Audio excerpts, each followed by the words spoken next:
ఉత్తరం చూద్దామండి. ఈ ఉత్తరాన్ని శకుంతల గారు అనకాపల్లి నుంచి రాస్తున్నారు. భోజనం చేసేటప్పుడు పాటించాల్సిన నియమాలు ఏమిటి తెలియచేయగలరంటూ కోరుతున్నారు. ధర్మశాస్త్రం చాలా చెప్పినది. అన్నీ కాకున్నా ప్రధానంగా మౌనేన భోక్తవ్యం. మొదలు మౌనంగా భుజించాలి, అంటే మాట్లాడుతూ భుజించరాదు. రెండవది కోపం ఉంటే భుజించకూడదు, కోపంతో భుజించకూడదు, కలహిస్తూ భుజించకూడదు, నిందిస్తూ భుజించకూడదు, బాధపడుతూ భుజించకూడదు. అంటే మనస్సు బుద్ధి రెండూ ప్రసన్నంగా పవిత్రంగా ఉన్నప్పుడు మాత్రమే భోజనం చేయాలి. భోజనము చేస్తున్న సమయంలో ప్రతి ముద్ద పరమాత్మకే అర్పిస్తున్నామన్న భావనతో భుజించాలి. నా కడుపులో వేసుకుంటున్నాను, ఇలా నేను తింటే నాకు బలం వస్తుంది. మనం చాలాసార్లు చెప్పుకున్నాం, అన్నము తినటం కేవలం శరీరానికి బలాన్ని ఇవ్వటానికి మాత్రమే కాదు. మనము తినేటువంటి అన్నమే మన మనస్సుగా మారుతుంది. అన్నమయం హి సౌమ్య మనః వేదం చెప్తుంది. మనసు అంటే ఏమిటి? మనం ఎలాంటి దాన్ని ఆహారం తీసుకుంటే అలాంటి మనస్సు ఏర్పడుతుంది. సాత్విక ఆహారం తీసుకున్నాం, మంచి మనస్సు. రాజసాహారం తీసుకున్నాం, కోరికలు నిండుతాయి. తామసాహారం తీసుకున్నాం, కోపాలు పెరుగుతాయి. మనము తీసుకున్న ఆహారమే మన మనస్సును ఏర్పరుస్తుంది. కాబట్టి సాత్విక ఆహారం తీసుకోండి. ఉప్పు, కారం, పులుపు ఇలా పదార్థాలను తగ్గించి వాడండి. నూనె కూడా తక్కువ వాడండి. ఉప్పు కారం బాగా వాడితే కోపాలు ఎక్కువవుతాయి, కోరికలు ఎక్కువ అవుతాయి, అసహనం ఎక్కువ అవుతుంది, అమర్షం ఎక్కువ అవుతుంది, వికారాలు పెరుగుతాయి.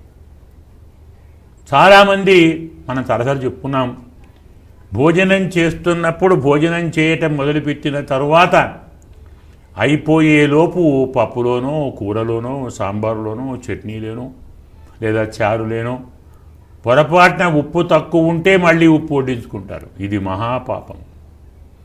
పొరపాటున కూడా మళ్ళీ భోజనం చేస్తున్నప్పుడు మన ఇస్తర్లోనో మన ప్లేట్లోనో ఉప్పు వడ్డించుకోకూడదు. కావాలంటే ఎందులో తక్కువ ఉందో ఆ పదార్థంలో కలిపి తీసుకొని రమ్మని చెప్పాలి. అక్కడ వారు కలపాలి తప్ప ఇక్కడ కలపకూడదు. శాస్త్రం చెప్పారు, ప్రత్యక్ష లవణం నృణాం గోమాంసదృశం భవేత్. ఉప్పును ఉప్పుగా మధ్యలో వడ్డించుకుంటే గోమాంసాన్ని వడ్డించుకున్నంత పాపముని శాస్త్రం చెప్పింది. అందువల్ల ఆ ఉప్పు కానీ పులుపు కానీ కారం కానీ మనము వడ్డించుకున్న పదార్థాలలో మళ్ళీ కలపకూడదు. కారణం మొదలు చెప్పుకున్నాం, భగవంతునికి నివేదన చెయ్యకుండా భోజనం చెయ్యకూడదు చెప్పుకున్నాం కదా, వారింపు చేస్తాం కదా. భగవంతునికి నివేదన చేసి మనం వడ్డించుకొని ఇందులో ఉప్పు తక్కువ ఉంది కాబట్టి నేను కలుపుకుంటానంటే అర్థం ఏమిటండి? దేవుడికి ఉప్పు కారం వద్దు, నాకు కావాలి అని, అంతేనా? భగవంతునికి పెట్టినది ఎలా ఉన్నా ఇబ్బంది లేదు, నీ మాత్రం బాగా తినాలి. ద్రోహం కదా, అన్యాయం కదా. ఇది రెండవ కారణం. కోపాలు బాగా పెరుగుతాయి కాబట్టి అనారోగ్యం కూడా పెరుగుతుంది. ఉప్పు బాగా తింటే బీపీలు వస్తాయి, షుగర్లు వస్తాయి, ఇంకేవో రోగాలు వస్తాయి. కాబట్టి ఆరోగ్యం ప్రకారం ఆలోచించినా, కోపాలు రాకుండా ఉండాలన్నా, పుణ్యం ఉండాలన్నా ఉప్పు కారం పులుపు మధ్యన వడ్డించుకోకూడదు. తరువాత భోజనం చేస్తున్నప్పుడు మాట్లాడకూడదు, కోపానికి గురి కాకూడదు, నిందించకూడదు.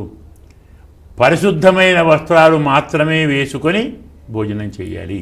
అంటే మనం బయట నుంచి వస్తే కాళ్ళు చేతులు కడుక్కొని ఆచమనం చేసి, శాస్త్రం ప్రకారం భోజనం చేసే ముందు మన అరచేతిని 16 సార్లు శుద్ధి చేసుకోవాలి.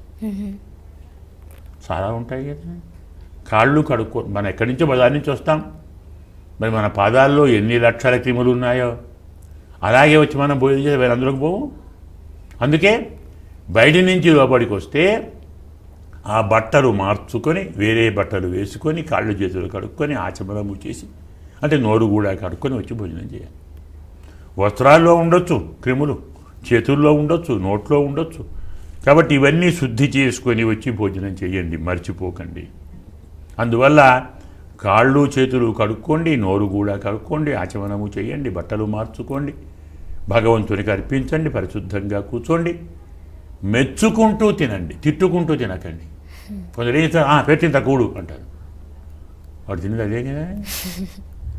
తినేదాన్ని కూడను మరోటనో నిందిస్తే అది నీకు అభిలోకి పోవాలా? అన్నన్న నింద్యాత్ అన్నన్న పరిచక్షీత తద్వ్రతం అంటుంది వేదం. అన్నాన్ని నిందించకూడదు, అన్నాన్ని విడిచిపెట్టకూడదు, అది వ్రతం. నీకు కాగా ఎక్కువ మిగిలింది అంటే అది పారేస్తున్నావు, అది నీది కాదు, ఇంకొకటిది. అదే ముద్ద మరొకడికి పెడితే వాడు కడుపు అంతా నిండుతుంది. 10 మంది 10 ముద్దలు పారేస్తే ఒక కడుపు నిండుతుంది. వాళ్ళకి ద్రోహం కాదు. అందుకే శాస్త్రకారుడు చెప్పాడు, నీ కడుపు ఎంతతో నిండుతుందో అదే నీది.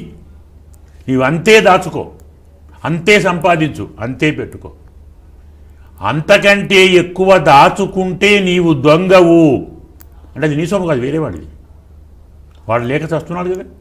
ఎందరో ఇంత ముద్ద లేకుండా ఉపవాసం పడి చస్తున్నారు. నీవు ఇంత ముద్ద పారేస్తావా అంటే ఆ సొమ్ము ఎవడిది? వాడిది. ఎవడికి అన్నం లేదో వాడన్నా నువ్వు పారేస్తున్నావు. నీకెవడిచ్చాడు ఆ హక్కు? వ్యాధుడు అంటాడు. కాబట్టి అలాంటి వాడు దొంగ, వాడిని శిక్షించాలి. మరి అన్నాన్ని నిందించకు, అన్నాన్ని విడిచిపెట్టకు, అన్నాన్ని తూలనాడకు, అన్నాన్ని అసహించుకోకు, మెచ్చుకో. ఎంత బాగుందండి పప్పు, అబ్బాయి అన్నం చూడండి మల్లెపూల్లాగా ఉంది, రుచిగా ఉందని నీవు రుచిని మెచ్చుకుంటూ కోరుకొని తిను. ఇంత మంచి భోజనం, ఇంత మంచి భోజనం, ఇంత మంచి భోజనం. నిజంగా బాగా లేకున్నా బాగా లేదని నిందించుకుంటూ తినకు. నువ్వు తింటున్నావు కదా, మరి బాగా లేదా తింటున్నావు? అంటే మెచ్చుకుంటూ తిను, పొగడుకుంటూ తిను, తిట్టుకుంటూ తినకు, పారెయ్యకు, ఆ తింటున్నప్పుడు అబద్ధాలు ఆడకు, కోపించకు, ఉప్పు కారాలు వడ్డించుకోకు, పరిశుద్ధంగా కూర్చో, భగవంతుడిని ధ్యానించు. ప్రతి ముద్ద కేశవాయ స్వాహ, నారాయణాయ స్వాహ, మాధవాయ స్వాహ, ప్రాణాయ స్వాహ, అపానాయ స్వాహ, ఉదానాయ పంచాహుతులు పరమాత్మకు అర్పిస్తున్నానన్న భావనతో భుజించు. అదే నీ మనస్సు అవుతుంది, అది మంచిదవుతుంది, సమాజం బాగుపడు. గురుగారు మరొక సందేహం చూద్దామండి. రాజేశ్వరి గారు వరంగల్ నుంచి రాస్తున్నారు, భోజనానికి ముందు పఠించాల్సిన మంత్రం లేదా శ్లోకం ఏమిటి తెలియచేయగలరంటూ కోరుతున్నారు. ధర్మశాస్త్రం మనం తిన్నటువంటి భోజనం అరగాలి, జీర్ణం కావాలి. అగస్త్యం కుంభకర్ణంచ శైబ్యంచ బడబానలం భోజ్యకాలే పఠేద్యస్తు విషమపి అమృతాయతే. ఈ శ్లోకం చదువుకోండి. అంటే ఏమిటి? ఆహార పుష్టి బాగా ఉన్నవారు 4 ఉన్నారు. ఎవరు? అగస్త్య మహర్షి, పేరు తెలుసు కదా. వాతాపిని అమాన్ తినేసాడు, రాక్షసుడిని తినేసి జీర్ణం వాతాపి జనం అరిగిపోయాడు వాడు. అంత మహానుభావుడు. అన్నదమ్ముడు 2, వాతాపి ఇల్వరుడు, రాక్షసుడు వాడు. ఋషులందరినీ భోజనానికి పిలిచి వాతాపిని మేకగా చేసి దాన్ని వంట వండి వీళ్ళకి భోజనం పెట్టేవాడు ఋషులు. వాడు తినగానే వాతాపి రారా బయటికి, వాడు పొట్ట తెచ్చుకొని బయటకు వచ్చేవాడు. వాడిని వీళ్ళిద్దరు తినేవాడు, ఇద్దరు కలిసి. ఇలా అందరూ తింటుంటే ఋషులందరూ మొత్తుకుంటే నేను పోతానన్నాడు అగస్త్యుడు. తాను వెళ్ళాడు, పెట్టింది హాయిగా తినేసాడు. వాతాపి రా అన్నాడు వీడు. ఇంకెక్కడ వస్తాడు, అరిగిపోయాడు ఎప్పుడు అన్నాడు. తిన్నది అగస్త్యుడు రా, ఎవడో కాదు రావటానికి. అంత పుష్టి వారికి అగస్త్యుడి. అగస్త్యం తర్వాత కుంభకర్ణం, తెలుసు కదా కుంభకర్ణుడి పేరు వినుంటారు. వాడి ఆహారం ఎంత బాగుంటుందో. వాడు ఒక్క పూట భోజనం చేస్తే సగం లోకాలు ఖాళీ అయ్యాయట. అందుకే రావణాసుడు అన్నాను, అయినా ఇలాంటి వాడికి ఇలా ఉంటే లోకాలు నాశనం అయిపోతాయి, ఒక 3 రోజుల్లో మొత్తం లోకాలు అయిపోయి వాడికి ఏమి మిగలదు వాడు నిద్రపోమని చెప్పాడు. కాబట్టి అగస్త్యుడు, కుంభకర్ణుడు, ఇంకోడు శైబ్య, వాడో మహానుభావుడు, బడబాగ్ని ఏమేసినా దహించి పారేస్తుంది. ఈ 4 అంటే ఈ శ్లోకం రాకున్నా మీకు బాధ లేదు, అయ్యో శ్లోకం రాలేదు బాధపడకండి. ఈ 4 పేర్లు చదువుకోండి చాలు. అగస్త్య, కుంభకర్ణ, శైబ్య, బడబానల. ఈ 4 పేర్లను భోజనం చేసే ముందు స్మరించి భోజనం చేయండి. భోజనం చేయడం పూర్తయినాక మళ్ళీ స్మరించండి. ఇలాంటి వాడు విషం తిన్నా అమృతమవుతుంది. అంటే అరుగుతుంది. విషం కూడా అరుగుతుంది, విషం కూడా వానికి హాని చెయ్యదు. దాన్ని గుర్తుంచుకోండి. అదే రీతిలో నిద్రపోతున్నప్పుడు కూడా, పడుకునే ముందు కూడా రామం స్కందం హనుమంతం వైనతేయం చెప్తారు మన శాస్త్రంలో. కాబట్టి శయనేయ పఠే నిత్యం దుస్వప్నం తస్య నశ్యతి. పడుకునే ముందు రామచంద్రుణ్ణి, కుమారస్వామిని, హనుమంతుణ్ణి, అలాగే వృకోదరుణ్ణి, భీమసేనుణ్ణి, వీరిని స్మరించుకొని పడుకుంటే వారికి దుస్వప్నం రాదు, చెడుకలలు రావు. మన శాస్త్రంలో పడుకునే ముందు శ్లోకం చెప్పారు, భోజనం చేసే ముందు శ్లోకం చెప్పారు. నిద్ర లేవగానే భూమి మీద కాలు పెట్టే ముందు అమ్మను ప్రార్థించాలి, భూదేవిని. సముద్రవసనే దేవి పర్వత స్తనమండలే విష్ణుపత్ని నమస్తుభ్యం పాదస్పర్శం క్షమస్వమే. అమ్మా కాలు పెడుతున్న తల్లి, నిన్ను తొక్కుతున్నానమ్మా క్షమించు. ఇలా 3 శ్లోక కనీసం జ్ఞాపకం ఉంటే లేచే ముందు, పడుకునే ముందు, తినే ముందు చాలు కదా. తర్వాత విషయాలు మనం చేయలేం. ఈ 3 ఆచరించండి, శుభాలను పొందండి. గురుగారు మరొక ఉత్తరం చూద్దామండి. వెంకటేశ్వర్లు గారు కల్లూరు నుంచి రాస్తున్నారు. భోజనం చేసేటప్పుడు విస్తరి చుట్టూ నీళ్లు చల్లుతారు, ఎందుకు తెలియచేయగలరంటూ కోరుతున్నారు. విస్తరి చుట్టే కాదు, అన్నం మీద చల్లాలి, పదార్థాల మీద చల్లాలి. అంటే ఏమిటి? శుద్ధి కావాలి. ఉత్త నీరు కాదు, దానికి ఒక మంత్రం ఉంది. మంత్రజలం గాయత్రి మంత్రంతో చదువుతాము, లేదు సావిత్రి మంత్రం చదువుతాము, అది లేదు సరస్వతి మంత్రం చదువుతాము. అవేవీ లేవు, వేదమంత్రాలు ఉన్నాయి, అవన్నీ మాకు రావు. అపవిత్ర అపవిత్రో వా సర్వావస్థాంగతోపి వా యస్మరేత్ పుండరీకాక్షం సభాఖ్యాభ్యంతర శుచి అనే శ్లోకం చదివి ఆ జలం తీసుకొని చల్లాలి. ఆపఃపునంతు పృథివీం పృథివీ పూత పునాతుమాం పునంతు బ్రహ్మణస్పతి బ్రహ్మపూత పునాతుమాం. ఇది వేదమంత్రాలు, చదువుకోవచ్చు. భోజన పదార్థాలలో ఏదైనా అపరిశుద్ధి ఉంటే దొరకటానికి, అంటే మనం అడుగుతాం, ఆరగింపు చేశాం కదండి, మడితో వండాం, పరిశుద్ధంగా వండాం, పరిశుభ్రంగా వండాం, స్వామికి నివేదన చేశాం, దాన్నే వడ్డించాం, మళ్ళీ ప్రోక్షణ ఎందుకు? పాత్రలో వడ్డించామా? మరి ఏదైనా పాత్రలో ఉంటే, పాత్ర భూమి మీద పెట్టామా? అక్కడేమైనా ఉంటే, అందువల్ల ఆ శుద్ధి కోసం పాత్ర చుట్టూ నీరు ఉంచుతాం. దానికి 3 రకాల కారణాలు చెప్తారు. మనము చేసేటువంటి భోజన పాత్రలోకి ఏ పదార్థాలు క్రిములుకిటగా దూరం నుంచి రాకుండా నీరు ఆపుతుంది. నీరుంటే చీమలు రావు కదా, ఎలా నిప్పుంటే రావో నీరుంటే రావు, ఈగలు రావు, దోమలు రావు, వేరే పురుగులు రావు. ఇది ప్రత్యక్ష దృష్ట ఫలం. అలాగే ఇవి కాకుండా ఎక్కడ మనం భోజనం చేస్తున్నా, సంధ్యావందనం చేసుకుంటున్నా, స్నానం చేస్తున్నా, పవిత్రమైన కార్యం ఏది చేస్తూ ఉన్నా తప్పకుండా అంతరిక్షంలో, అంతరాళంలో, మన భూమండలంలో సంచరించేటువంటి భూత ప్రేత గణాలు తిరుగుతుంటాయి నిరంతరం. అవి మనము చేసిన దాంట్లో పాలు పంచుకునే ప్రయత్నం చేస్తాయి. అందుకే స్నానం చేస్తున్నప్పుడు కూడా మంత్రాలు ఉన్నాయి. నిలువకోవడం కాదు, స్నానం అనేది దేహశుద్ధి కాదు, చెప్పాను చాలాసార్లు, మనశ్శుద్ధి. మనస్సు బాగుండాలి. గోవింద సదా స్నానం, గోవింద సదా జపం, గోవింద సదా ధ్యానం, సదా గోవింద కీర్తనం.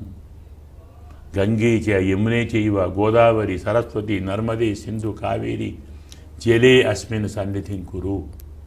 ఈ నీటిలో 7 నదులను ఆవాహన చేయాలి. ఆ నీరు మనం స్నానం చేయాలి, పరమాత్మ స్మరించుకుంటూ స్నానం చేయాలి. కాబట్టి ఏ కార్యక్రమం చేస్తున్నా వాటిని దుష్టశక్తులు కలుషితం చెయ్యకుండడానికి మంత్రం అవసరం. స్నానం చేస్తున్నా కావాలి, వస్త్రం కట్టుకుంటున్నా కావాలి. మనం వస్త్రం కట్టుకుంటున్నప్పుడు మన వస్త్రంలో కొన్ని శక్తులు ప్రవేశించవచ్చు, శరీరాన్ని పాడు చేయవచ్చు, మనస్సును పాడు చేయవచ్చు. అంటే మన వైదిక ప్రక్రియల సదాచార పద్ధతిలో ప్రతి ప్రక్రియ వెనక ఒక శ్లోకం, ఒక మంత్రం, ఒక ధర్మం, ఒక భగవాను స్మరణ. మాకు ఇవి తెలియవు కదండి ఎలాగూ అని ఎవ్వరు బాధపడలేదు. ఏ శ్లోకం రాకున్నా, ఏ మంత్రం రాకున్నా నీకు ఏ దైవం ఇష్టమో అని ప్రార్థించు. గోవింద గోవింద గోవింద అనుకుంటూ వస్త్రం కట్టుకో, గోవింద అనుకుంటూ స్నానం చేయి, గోవింద అనుకుంటూ భోజనం చెయ్యి. లేదు మాధవ, మధుసూదన, శ్రీహరి, రామ, కృష్ణ, నీ ఇష్టం. భగవంతుని నామాన్ని ఉచ్చరిస్తూనే భోజనం చెయ్యి. భగవంతుని నామం ఉచ్చరిస్తూనే భోజనం చుట్టూ కానీ భోజనం మీద కానీ తీర్థాన్ని చల్లు. వస్త్రం అప్పుడు భగవంతుడే, స్నానం అప్పుడు భగవంతుడే, దానం అప్పుడు భగవంతుడే. ప్రతి పనిలో పరమాత్మను స్మరించకుంటే మనము చేసే పనిలో మన చుట్టూ ఉన్నటువంటి దుష్ట శక్తులు పాలు పంచుకుంటాయి.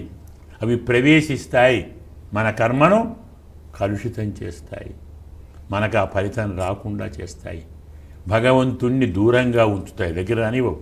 అపవిత్రంగా ఆయన రాడు కదా. కాబట్టి జాగ్రత్తగా గుర్తుంచుకోండి. భోజనం ముందు, వస్త్రధారణ ముందు, స్నానం ముందు, నిద్రపోయే ముందు, లేచే ముందు ప్రతిదానికి మంత్రాలు, శ్లోకాలు ఉన్నాయి. అవన్నీ ఊరికే చెప్పిన మంత్రాలు కావు, ఉత్త శ్లోకాలు కావు. మీ శరీరం, మీ మనస్సు, మీ బుద్ధి, మీ చుట్టూన్న సమాజం యోగక్షేమాలు బాగుండా చెప్పినటువంటి మంత్రాలు. మంత్రం రాకుంటే నామస్మరణ చేయండి. మీకు నచ్చిన ఇష్టమైన దైవాన్ని స్మరించండి. పాపాలన్నీ పోతాయి, అనర్థాలు పోతాయి, అందరూ బాగుంటారు. ధర్మ గురుగారు మరొక ఉత్తరం చూద్దామండి. సూర్యకాంతం గారు అమలాపురం నుంచి రాస్తున్నారు. భోజనం చేసే ప్రతిసారి ఒక ముద్దను పక్కకు పెడతారు, ఎందుకు? ఆ ముద్దను తర్వాత ఏం చేయాలి తెలియజేయగలరంటూ కోరుతున్నారు. ధర్మశాస్త్రంలో దాన్ని భూత బలి అంటారు. మనం రోజు 5 యజ్ఞాలు చేయాలి. బ్రహ్మయజ్ఞం, దేవయజ్ఞం, పితృయజ్ఞం, అతిథి యజ్ఞం, భూతయజ్ఞం. బ్రహ్మయజ్ఞానికే పేరు ఋషియజ్ఞం అంటాం. దేవయజ్ఞం, ఋషియజ్ఞం, పితృయజ్ఞం, అతిథి యజ్ఞం, భూతయజ్ఞం. దేవయజ్ఞం ఉంటే యజ్ఞగుండంలో నెయ్యి ఆహుతి వేస్తామే. ఇంద్రాయ స్వాహ, వరుణాయ స్వాహ, అగ్నయే స్వాహ, ఈ దేవయజ్ఞం. ఋషియజ్ఞం ఉంటే వారు రచించినటువంటి భాగవత, భారతమైన చదువుకోవటం, వేదాలు చదువుకోవటం, గ్రంథాలు చదువుకునేటువంటి ఋషియజ్ఞం. పితృయజ్ఞం ఉంటే శ్రాద్ధాదులు. అతిథి యజ్ఞం ఉంటే ఇంటికి అతిథి పిలిచి భోజనం పెట్టడం. భూతయజ్ఞం ఉంటే ప్రాణులకు భోజనం పెట్టడం. ఎందుకంటే ఒక విషయం గుర్తుంచుకోవాలి ప్రతివారు, మనము ఒక్కరమే ఏ పని పూర్తిగా చేయలేము. గుర్తుంచుకోవాలి. మనం ఏ పని చేస్తున్నా 10 మంది సహకారం కావాలి. నేనే భోజనం చేస్తున్నాను కదా, నేనే వంట చేస్తున్నానండి, ఒక్కడే చేసుకున్నాను వంట, ఎవరు సాయం చేయలేదు, నాకెవరు లేరండి, ఒక్కడే ఉన్నాను, నేనే వండుకుని నేనే తింటున్నాను, ఎవరి సాయం ఉంది అనొచ్చా అండి? అంటాడు వాడు. కానీ నువ్వు ఎలా వండుకున్నావు? పొయ్యి ఉందే, దానికి గ్యాసో, కట్టెలో, నిప్పు, గ్యాస్ నూనె కావాలా? నువ్వే పండించావా? గ్యాస్ నువ్వు కనిపెట్టావా? చెట్లు నువ్వు కొట్టించావా? అగ్గిపెట్టి నువ్వు తయారు చేసావా? మరి పాత్ర నువ్వు తయారు చేసావా? నీరు నువ్వు సంపాదించావా? అందులో బియ్యం వేయాలి కదా, ఎక్కడి నుంచి వచ్చాయి బియ్యం? షాపులో తెచ్చాను, వాడికి ఎక్కడి నుంచి వచ్చాయి? రైతు పండించాలి, రైతు పండించాలి, దాన్ని వ్యాపారస్తులు కొనాలి, రైస్ మిల్ వాడు దాన్ని రైస్ చేయాలి, అవి షాపులోకి రావాలి, అవి దగ్గర రావాలి. అంటే ఒక వస్తువు నీ దగ్గరికి రావటానికి దాని వెనక ఎన్ని వేల మంది కృషి ఉంది. జ్ఞాపకం ఉంచుకొని మర్చిపోనా? మనం ఒక చెట్టు నాటాం, మనమే నాటామా? నాటితే చెట్టు పెద్దగా అవుతుందా? నీరు కావద్దా? వర్షం పడాలా? పోనీ నీ బోరింగ్ నీళ్ళు రావాలా? దానికి మళ్ళీ కరెంటు కావాలా? వాడొకడు ఇవ్వాలా? ప్రతి పనిలో వేల మంది సహకారం ఉంది. ఎవ్వరి సహకారం లేకుండా ఒంటిగా ఏ పని నీవు చేయటం లేదు. కాబట్టి నీవు ఎవరి సహకారం పొందావో దాన్ని పొందిన నీవు కూడా 10 మందికి సహకరించాలి. వారి వల్ల నువ్వు బాగుపడి వాళ్ళు ఇంకోటి బాగుపడాలి. ధర్మం కదా అది. అయినప్పుడు ఏ 10 మంది నీకు సహకరించారో వారికి చేయకపోవచ్చు, ఇంకొకటి చేయి నువ్వు. ఎందుకు? భూమి దున్ని ఒడ్లు పండించడానికి నీ దగ్గరికి రాడు, లక్ష్మీవాడి దగ్గరికి రాడు, షాప్ వాడి దగ్గరికి రాడు. నువ్వు ఈ అన్నం ఇంకోటికి అంత పెట్టు, 10 మంది బాబు వాడు తింటాడు హాయిగా, వాడు ఇంకొకరికి పెడతాడు. కాబట్టి అందరూ నీకు సహకరించారు. వీరే కాదు, పశువులు పక్షులు కూడా నీకు సహకరిస్తున్నాయి, మర్చిపోవద్దు. పక్షులు లేకుంటే చాలా పురుగులు మన ఇళ్లలోకే వచ్చేవి. మనకు తెలియకుండా ఎన్ని పక్షులు ఎన్ని వందల వేల కీటకాలను చంపుతున్నాయి, ఎన్నిటిని తింటున్నాయి, ఎన్ని పాములను తింటున్నాయి, ఎన్ని పురుగులను తింటున్నాయి కదా. మరి ఆవులు గడ్డంతా తిని మన శుభ్రం చేస్తున్నాయి, పశువులు. అంటే ప్రతి వస్తువు మనిషికి సహకరించేదే, ప్రకృతికి సహకరించేదే. పక్షి కానీ పశువు కానీ చెట్టు అయ్యో వాయువు అంటాం కదా, వాయువులు పీల్చుకుని మనకు ఆ వాయువు లేకుండా చేస్తుంది, అది మనకు మేలు చేస్తున్నాం. అది మనకు ప్రాణవాయువు ఇస్తున్నది, చెడు వాయువు తీసుకుంటున్నది. మనం వదిలిన వాయువుని తీసుకుంటుంది, మనకు వాయువుని ఇస్తుంది, ఉపకారం కదా. పండిస్తుంది, ఉపకారం కదా. ఒకటి ప్రతి ప్రాణి, తోటి ప్రాణి, పక్క ప్రాణి నీకు సహకరిస్తూ ఉంది. నీ శక్తి మేరకు వారికి నువ్వు సహకరించు. అందువల్ల అర్జులకు పెట్టి భోజనం పెట్టు. దేవతలు వర్షం కురిపించారు, వారికి యజ్ఞం చెయ్యి. ఋషులు నీకు గ్రంథాలు జ్ఞానాన్ని ఇచ్చారు, వారికి యజ్ఞం చెయ్యి. తల్లిదండ్రులు నీకు శరీరాన్ని మీ సంస్కారం ఇచ్చారు, వారికి యజ్ఞం చెయ్యి. తోటివాడు ఆకలితో వచ్చాడు, వాడికింత అన్నం పెట్టు. నీ వాతావరణాన్ని పక్షులు బాగు చేస్తున్నాయి, వాటికింత అన్నం పెట్టు. చీమలకు పెట్టు, దోమలకు పెట్టు, ఈగలకు పెట్టు, పక్షులకు పెట్టు. దీన్నే భూతబలి అంట. మనం విడిగా వెళ్ళి పెట్టలేకుండా అన్నం తినే ముందు ఒక ముద్ద పక్కకు పెడతాం. భోజనం చేయగానే ఆ ముద్దను తీసుకొని వెళ్ళి కాకులకు పక్షులకు వేస్తే అవి తింటాయి. కుక్కలు ఉన్నాయి, పిల్లులు ఉన్నాయి, ఎన్నో పదార్థాలు ఉన్నాయి, అవి త్వరగా అవస్థపడుతున్నాయి. నీ వంతు సహకారం నువ్వు చెయ్యి. మన వీధిలో కుక్క అరిచిందంటే ఆపయ్యో దొంగరాడు, అది కాపలా కాస్తుంది, నువ్వు దానికి జీతం ఇస్తున్నావా? ఇది ఏం చేస్తున్నావు నువ్వు? కాబట్టి ఇలా ప్రతిదీ మనకు సహకరిస్తుంది. మానవుడు బాగుండాలంటే అన్ని జంతువులు అన్ని ప్రాణులు సహకరిస్తున్నాయి. వారికి నువ్వేం చేస్తున్నావు? నీ ధర్మం సహకరించాలి. అదే భూతబలి, అదే ఆ ముద్ద పక్కన పెట్టడం. ఇంత ముద్ద పక్కన పెట్టి దానికిస్తే నీ ధర్మం కొంత ఈనాడవుతావు. నేను కూడా కొందరికి చేశాను, ఈ సంతృప్తి మిగులుతుంది, సమాజం బాగుంటుంది. గురుగారు